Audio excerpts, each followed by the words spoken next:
The home buying process can feel very overwhelming, especially if you don't know what pitfalls to look out for. There are certain types of homes you should absolutely avoid, especially if you're a first-time home buyer. Over the past 9 years, I've helped countless people call the Philly suburbs their home, and I've learned a thing or two from their mistakes and from what they have told me. That's why in this video, I'm going to share with you the 7 types of homes you should absolutely avoid because they can become major headaches and a financial disaster. So let's get into it. Let's kick it off with historic homes. Now look, there are so many stunning historic homes here in the greater Philly suburbs, especially where I'm at in Chester County, but also in Bucks County, Montgomery County, Delaware County, and even in the city of Philadelphia. But here is the reality. Owning a historic home is not for everyone. Many of these homes come with outdated systems, old wiring, ancient plumbing, and heating systems that belong in a museum. If the home was built before 1978, there's a good chance you could potentially be dealing with lead paint and even asbestos. And to top all that off, this is the kicker. If you own an historic home, you have to go through a ton of hoops just to get approval to make updates. Local preservation committees can be incredibly strict about what changes you're allowed to make. I've dealt with this experience before. I've worked with historic homes, and I've seen firsthand just how challenging it is to work with these committees just to do a simple update like replacing windows. Again, there's so many different hoops you have to jump through. There's so many different styles that they want you to match. You have to get all kinds of approvals, and it's just not worth it. Simple repairs can add up, like replacing the windows. It might cost you $750 to replace one window on a normal home, but with a historic home, it could be like $2,000 or $2,500 to replace one window. So imagine doing that for 20 of them.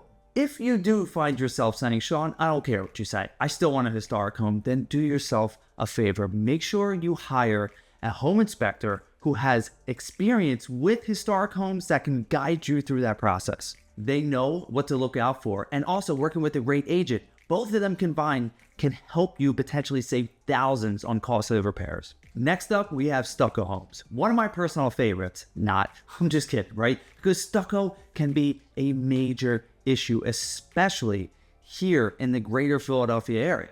And let me be clear, not all stucco homes are bad, but there are a lot of them that are. And here is what the issue is with stucco. Poorly installed stucco acts like a sponge. It traps moisture, which seeps into walls over time, leading to mold, rot, and even structural damage. And the worst part is, you could potentially not know that there's any issue until it's way too late. I'm not going to put on blast certain home builders around here, but there are a few that have been notorious that built neighborhoods in the greater Philadelphia area, right, in the suburbs, and they hired poor subcontractors to put stucco on these homes. And I have personally seen some estimates for repair up to $150,000 to completely remove and replace the stucco. Is that something that you want to take on? I'm sure you definitely do not. If you are looking at a stucco home, you have to, absolutely have to, make sure that you do an invasive stucco inspection. Not a non-invasive, you want to do an invasive stucco inspection because you really want to see what the full quality of the stucco is on the house. Next up, we're going to talk about one of my arch nemesis, which are homes that are in flood zone. I personally own a home right now that's in a flood zone, and I can tell you from personal experience, it sucks. I do not ever suggest to people to buy a home that is in a flood zone. On the surface, these homes might seem like a good deal because they're often priced lower than similar properties nearby, but there's a reason for that. Reason number one is because flood insurance is so stinking high. The flood insurance on my home was, for a long time, it was like $1,200, right? It wasn't that bad. It was actually $1,200 a year. And then Hurricane Ida came through in 2021 and completely changed the landscape in my town. So after that happened, there was all kinds of claims throughout the entire town and the area. After that, they tried to raise our flood insurance to $8,900 a year. So from $1,200 to $8,900. That's always a possibility, and that's something you need to be considerate of. In addition to that, flooding can cause massive issues. So whether you're in a 100-year flood zone or a 500-year flood zone, it doesn't matter, because with all the crazy weather that we're happening,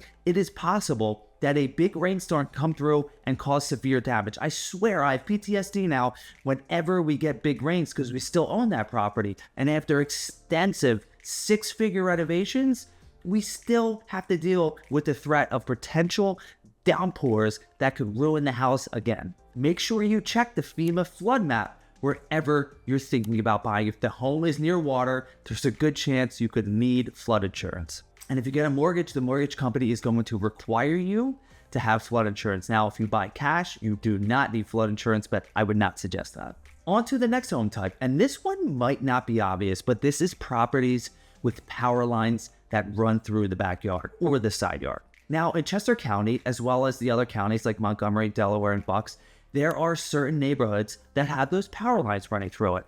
And honestly, it's really just an eyesore, but there is a negative perception about power lines. Many people worried about potential health risks, even though the studies are inconclusive. Whether those risks are real or not, buyers still don't necessarily believe that, right? So even if you are buying one, or say you're selling a property that has power lines running through it, the buyer perception is automatically going to be negative. And then secondly is the aesthetic.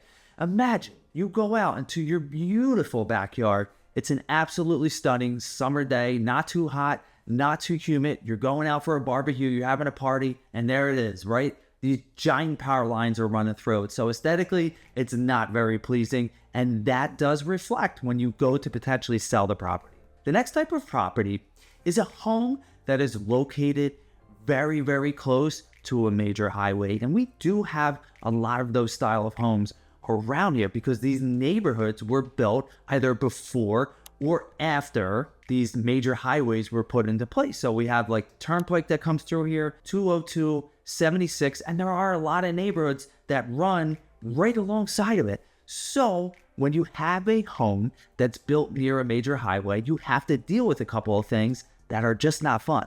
First, you have noise pollution. Constant traffic, honking horns, and trucks can be unbearable, especially at night. Then you have to think of air quality, and not a lot of people think about this, but if your home is near an area where cars are traveling day and night, you have to deal with those toxic fumes, right? So the air quality is not going to be as good as you would be in a more rural or suburban area. And thirdly, you have safety concerns. So if you have small kids, you have to constantly worry about them getting out of the yard, being crazy, and exploring, right? And potentially going into traffic. And nobody wants to deal with that threat.